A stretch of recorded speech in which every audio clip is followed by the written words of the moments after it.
विद्यार्थी मित्र हो, नमस्कार. मी डॉक्टर सरदार पाटील.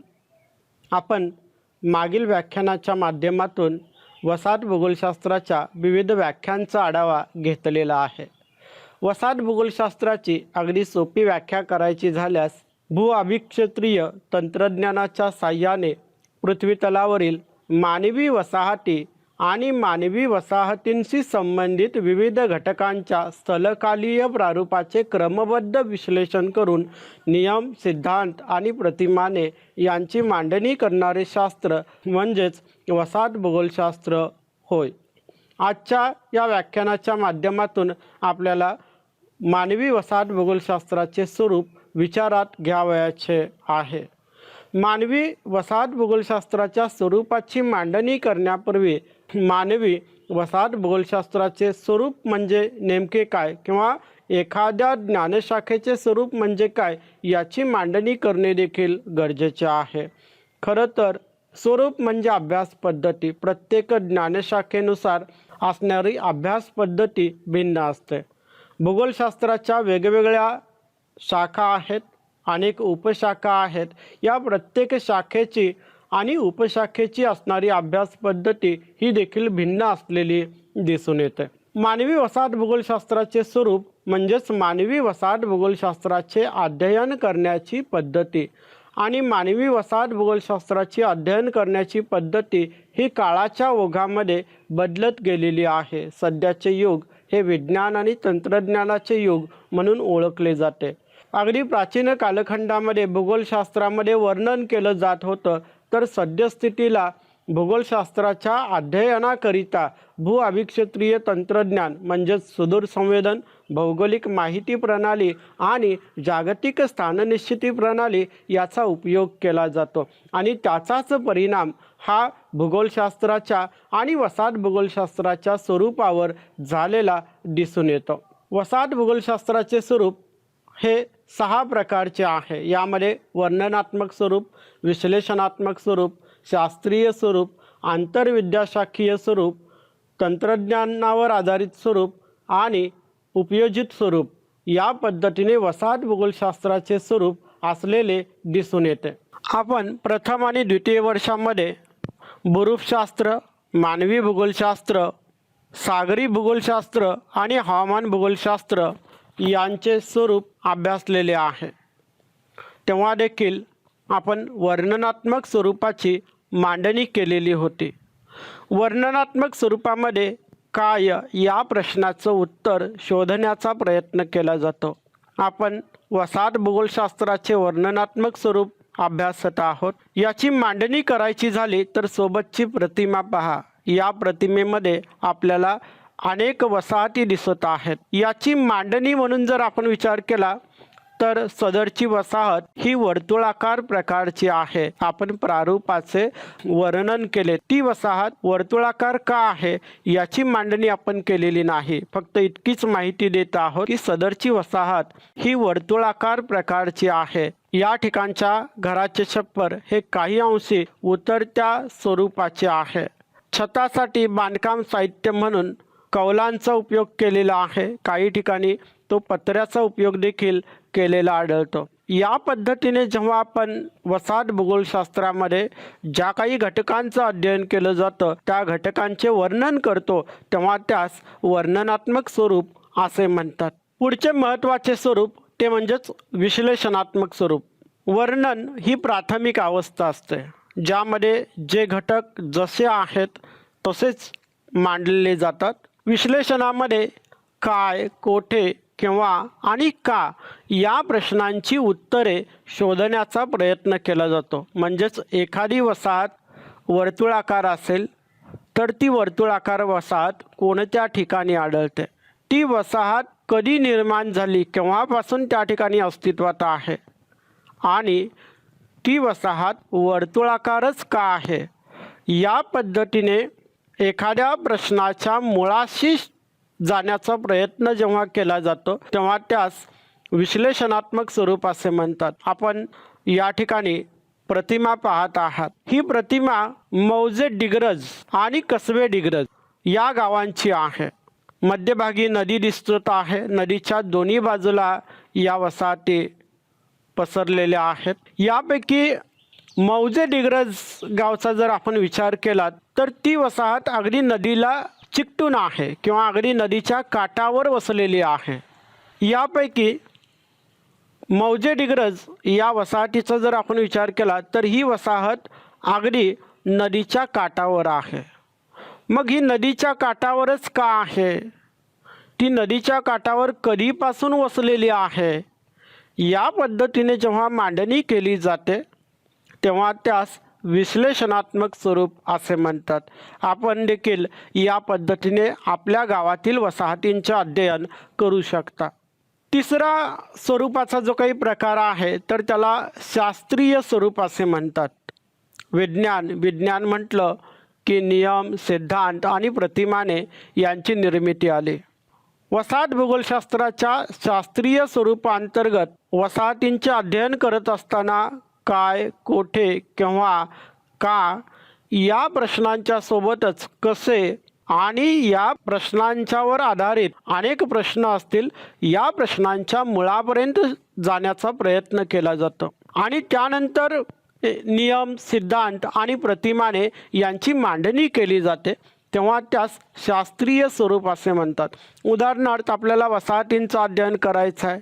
आपण एक 10 वसाहतींचं अध्ययन केलं आणि 10 वसाहतींचं अध्ययन केल्यानंतर एक नियम शोधून काढला, तो म्हणजेच प्रत्येक गावाच्या किंवा प्रत्येक ग्रामीण वसाहतीच्या मध्यभागी एक ग्रामदेवतेचं मंदिर असतं. हा नियम झाला. त्याच्यानंतर या वसाहतींची आणखी सखोल मांडणी केली. या सखोल मांडणी केल्यानंतर कदाचित असं दिसेल की या वसाहतींच्या निर्मितीवर प्राकृतिक घटकांचा परिणाम झालेला आहे किंवा गावची जर आपण रुपिकी पाहिली तर ही रुपिकी विशिष्ट प्रकारची असते. विशेषतः आपण जुन्या गावांच्या मध्ये ही रुपिकी आपल्याला 100% दिसून येते. तीच गावाच्या उत्तरेकडील आणि पूर्वेकडील भागामध्ये उच्चवर्गीय लोक राहतात. गावातील गल्ल्या या जातीनिहाय निर्माण झालेल्या दिसून येतात. विशेषतः जे मागासवर्गीय लोक आहेत तर हे मागासवर्गीय लोक साधारणतः या वसाहतींच्या दक्षिणेकडील भागामध्ये राहतात.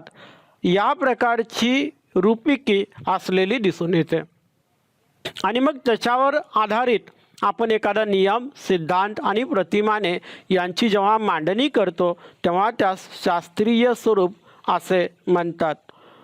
जेव्हा मानवी वसाहतींचे अध्ययन हे वेगवेगळ्या ज्ञानशाखांच्या मध्ये केले जाते तेव्हा त्यास मानवी वसाहत भूगोलशास्त्राचे आंतरविद्याशाखीय स्वरूप असे म्हणतात. या आंतरविद्याशाखीय स्वरूपाच्या माध्यमातून वेगवेगळ्या ज्ञानशाखांचे असणारे दृष्टिकोन या दृष्टिकोनातून अभ्यास केला जातो आणि त्या ठिकाणी नियम, सिद्धांत व प्रतिमाने यांची मांडणी केली जाते.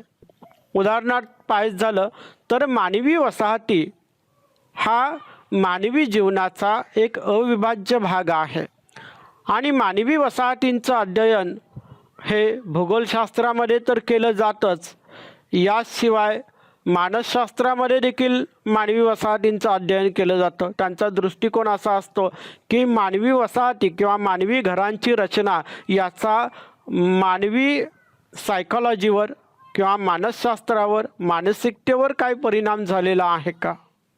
इतिहासामध्ये देखील मानवी वसाहतींचं अध्ययन हे ऐतिहासिक दृष्टिकोनातून केले जाते. परिस्थितिकी शास्त्रामध्ये मानवी वसाहतींचे अध्ययन करत असताना एखाद्या प्रदेशातील जी काही परिस्थितिकी आहे या परिस्थितिकीचा मानवी वसाहतींच्यावर काय परिणाम झालेला आहे आणि वाईस वर्सा म्हणजेच मानवी वसाहतींचा परिस्थितिकीवर काय परिणाम झालेला आहे याची मांडणी केली जाते.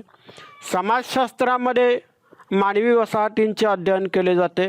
अर्थशास्त्रामध्ये मानवी वसाहतींचे अध्ययन केले जाते. कल्चरल आणि प्लॅनिंग स्टडीज आहेत, आर्किटेक्चर आहे, राज्यशास्त्र आहे, अँथ्रोपोलॉजी आहे, मानवविद्याशास्त्र, अशा अनेक ज्ञानशाखांमध्ये मानवी वसाहतींचे अध्ययन केले जाते आणि त्यालाच या ठिकाणी मानवी वसाहत भूगोलशास्त्राचे आंतरविद्याशाखीय स्वरूप असे म्हणतात. सध्याचं युग हे विज्ञान आणि तंत्रज्ञानाचं युग आहे. 20व्या शतकाच्या उत्तरार्धात तंत्रज्ञानामध्ये खूप प्रगती झालेली दिसून येते आणि त्याचाच परिणाम म्हणून अवकाश तंत्रज्ञानामध्ये देखील मोठ्या प्रमाणात विकास झालेला आहे. त्यालाच भूअभिक्षेत्रीय तंत्रज्ञान म्हणून देखील ओळखले जाते. भूअभिक्षेत्रीय तंत्रज्ञानामध्ये सुदूर संवेदन, भौगोलिक माहिती प्रणाली आणि जागतिक स्थाननिश्चिती प्रणाली यांचा समावेश होतो.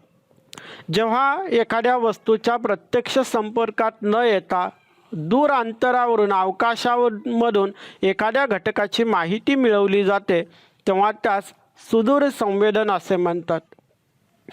भौगोलिक माहिती प्रणाली हे माहितीच्या विश्लेषणाचे सॉफ्टवेअर आहे आणि ग्लोबल नेव्हिगेशन सॅटेलाइट सिस्टम, ज्याला सोप्या भाषेत GPS म्हणून ओळखले जाते, तर हे माहितीची वैधता तपासण्यासाठी किंवा काही प्राथमिक माहिती संकलित करण्यासाठी आवश्यक असणारे तंत्र आहे. आणि जेव्हा या भूअभिक्षेत्रीय तंत्रज्ञानाचा उपयोग करून मानवी वसाहतींचे विश्लेषण केले जाते, भूअभिक्षेत्रीय तंत्रज्ञानाचा उपयोग करून मानवी वसाहतींशी संबंधित नियम, सिद्धांत आणि प्रतिमाने यांची निर्मिती केली जाते, तेव्हा त्यास मानवी वसाहत भूगोलशास्त्राचे तंत्रज्ञानावर आधारित स्वरूप असे म्हणतात. यामध्ये पहा की माहिती गोळा केली जाते, माहितीचे विश्लेषण केले जाते, माहिती एकमेकावर ओव्हरले केली जाते आणि त्यानंतर त्याचा उपयोग हा निर्णय प्रक्रियेमध्ये केला जातो. थोडक्यात भूगोलशास्त्राला किंवा वसाहत भूगोलशास्त्राला खऱ्या अर्थाने शास्त्रीय स्वरूप प्राप्त करून देण्याचं श्रेय हे भूअभिक्षेत्रीय तंत्रज्ञानाला जातं. तसेच वसाहत भूगोलशास्त्र हे एक समाज उपयोगी शास्त्र आहे. ही मांडणी भूअभिक्षेत्रीय तंत्रज्ञानामुळेच शक्य झालेली दिसून येते. कोणत्याही ज्ञानशाखेचं अध्ययन हे तेव्हाच केलं जातं जेव्हा त्याचे काही उपयोग असतात.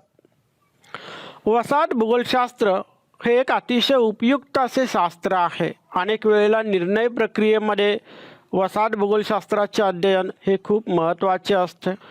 वसाहत भूगोलशास्त्राचा उपयोग हा प्रामुख्याने नियोजनाकरता केला जातो. एखाद्या ठिकाणी नवीन वसाहतीची निर्मिती करायची असेल तर त्या ठिकाणी भौगोलिक दृष्टिकोनातून त्या प्रदेशाचा अभ्यास करणं गरजेचं आहे आणि मग नियोजनाकरिता एखाद्या वसाहतीमध्ये काही समस्या असतील तर त्या समस्या सोडविण्याकरिता, विकासाकरिता वसाहत भूगोलशास्त्राचा उपयोग केला जातो. आणि म्हणूनच वसाहत भूगोलशास्त्राचे स्वरूप हे उपयोजित स्वरूप, समाजातील समस्या सोडवण्यासाठी उपयुक्त असे शास्त्र म्हणून वसाहत भूगोलशास्त्राकडे पाहिले जाते. धन्यवाद. आपण आजच्या या व्याख्यानाच्या माध्यमातून वसाहत भूगोलशास्त्राच्या स्वरूपाचा आढावा घेतलेला आहे. वसाहत भूगोलशास्त्राचे वर्णनात्मक स्वरूप, विश्लेषणात्मक स्वरूप, शास्त्रीय स्वरूप, आंतरविद्याशाखीय स्वरूप, तंत्रज्ञानावर आधारित स्वरूप आणि उपयोजित स्वरूप असे वेगवेगळे प्रकार पडतात. वर्णनात्मक स्वरूपामध्ये वर्णन केले जाते, यामध्ये काय या प्रश्नाचे उत्तर शोधण्याचा प्रयत्न केला जातो. विश्लेषणात्मक स्वरूपामध्ये विश्लेषण केले जाते, या स्वरूपांतर्गत काय सोबतच कोठे, केव्हा आणि का या प्रश्नांच्या उत्तराची मांडणी केली जाते. शास्त्रीय स्वरूपामध्ये काय, केव्हा, का, कधी, कसे यांची मांडणी करून नियम, सिद्धांत आणि प्रतिमाने यांची निर्मिती करण्यावर भर दिला जातो.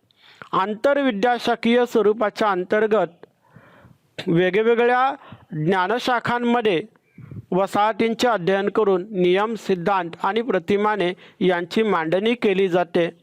आणि तंत्रज्ञानावर आधारित स्वरूपात अंतर्गत भूअभिक्षेत्रीय तंत्रज्ञानाचा उपयोग हा मानवी वसाहतींच्या अध्ययनाकरिता आणि नियम, सिद्धांत व प्रतिमाने यांच्या निर्मितीकरिता केला जातो. शिवाय उपयोजित स्वरूपामध्ये या शास्त्राचं सामाजिक समस्या सोडविण्यासाठी अथवा नियोजनासाठी असणारं महत्त्व अभ्यासलं जातं आणि खऱ्या अर्थाने त्याचा उपयोग हा सामाजिक समस्या सोडविण्यासाठी केला जातो. आपल्याला काही अडचणी असतील तर आपण मला माझ्या मोबाईलवर संपर्क करू शकता. धन्यवाद.